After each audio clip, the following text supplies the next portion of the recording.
to the program. Another storm is forming. From Washington, US President Donald Trump has proposed another sweeping 15% tariff on imported goods. This is a move that he says will protect American industry. But thousands of miles away in the Caribbean, where you and I live, the consequences will now be devastating. What do I mean? I spoke about this time and time again and why we should plant, remove the dependency syndrome. It's going to affect our fragile island economies. And leaders across this Caribbean should be deeply concerned. Anyway, let me take a look at the 15% tariff, right? But those of you who don't know, a tariff is a tax on imports. And if the US imposes a 15% blanket tariff, it means goods entering America would suddenly become more expensive. Now, that might sound like a domestic policy issue for Americans. For Caribbean nations that rely heavily on trade with the United States, this is going to change every single thing again, just like when we had the 10%. The US is this region's largest trading partner, something I talked about time and time. Let's get off of that. In many islands, more than half of the exports are shipped directly to American ports. And if those goods become 15% more expensive overnight, buyers are going to look elsewhere. Now, the Caribbean's economic reality is this. I'll tell you what's going on. Places like in Jamaica, Trinidad, the Bahamas, while they're not an economic superpower bloc like the European Union,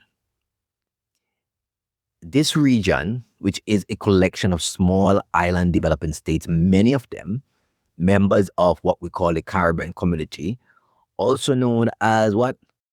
CARICOM. These nations depend on a number of things: tourism, agricultural exports like bananas still, we have the grung provisions, we also have rum that we export from these islands, oil and gas in places like Trinidad and Tobago. And we have manufacturing and offshore services as well from this region. If a 15% tariff hits the Caribbean exports, farmers are going to feel it. Dock workers are going to feel it. Hotel workers feel it. Entire governments will feel it. I talked about this dependency syndrome time and time again. Nobody wants to get off of this cocaine. There's going to be a tourism fallout. You might be thinking that tourism isn't an export, but let me explain that to you. If the tariffs trigger higher prices in the United States and American consumers are facing rising costs, it's more than obvious that vacations will become a luxury to these people. And when Americans cut spending, the Caribbean tourism is going to suffer. So you have places like Jamaica, Bahamas, and Barbados, they are depending heavily on US visitors. And if few Americans travel, well, it's obvious your hotel occupancy drops, jobs disappear, your foreign exchange reserves shrink, and for smaller economies, even a 5% dip in tourism can trigger recession. And that is why I keep saying to people, move eastwards, check Africa, do more trade, do more business, more tourism, even internally in the region. Nobody wants to come off that white coke from the north. And then you have The rise in import costs for the islands. That is another problem right there. Let me explain that to you. Most Caribbean countries import the majority of their food. Fed up talk about that now. The fuel and the manufactured goods from where? From the United States. Now, if trade tensions escalate and supply chains shift, costs rise in both directions. You see what I mean? Higher shipping costs, currency pressure, inflation.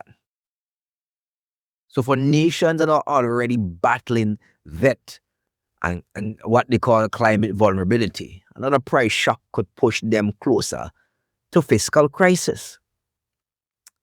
I know sometimes I wonder why I continue these education classes. You talk about debt and fragility. Many of these Caribbean nations, they're carrying high public debt ratios, and I'll talk about that in the next video as to who sold us out and why. So unlike the large economies, they cannot simply print reserve currencies like the US dollar. So when you have a slowdown in exports, it means what?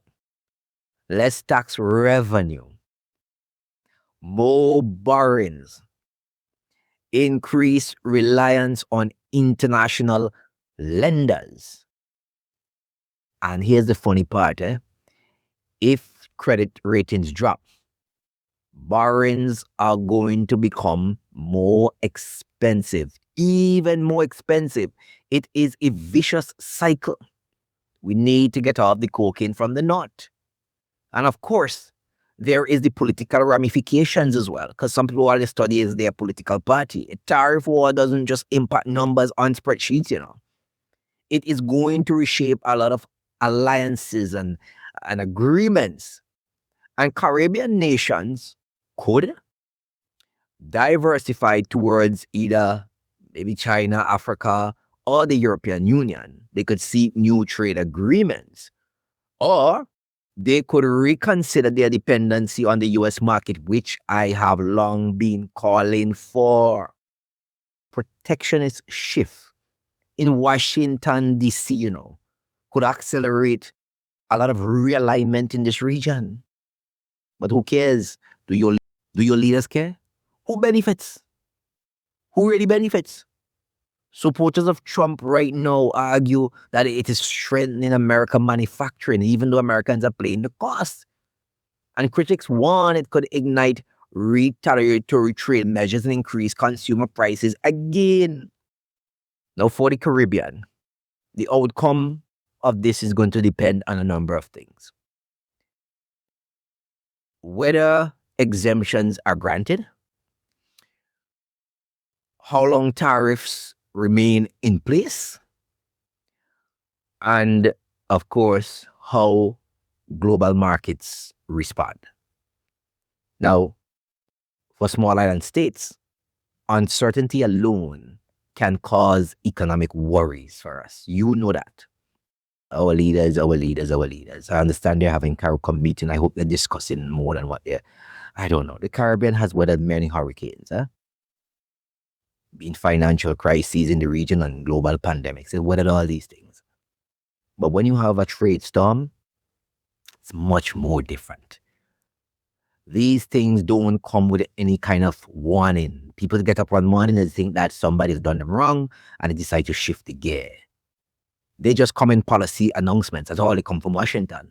If 15% tariff becomes reality, its ripple effects won't stop at the US borders. It comes right to us. They will wash onto our Caribbean shores quietly, steadily, potentially forcefully. There's another question that people have to ask. It's not just whether America itself can withstand a tariff war with the world. They seem to have been doing so and doing so very well. It is whether or not we here can deal with it. Sometimes I have to really ask our people to try to broaden this community. Let's speak about the topics that matter to us. But you can let me know what you think in the comments. and how Caribbean nations should respond, their leadership. How do you think that they should respond? Because in this global economy that we are, no island stands alone. Eh?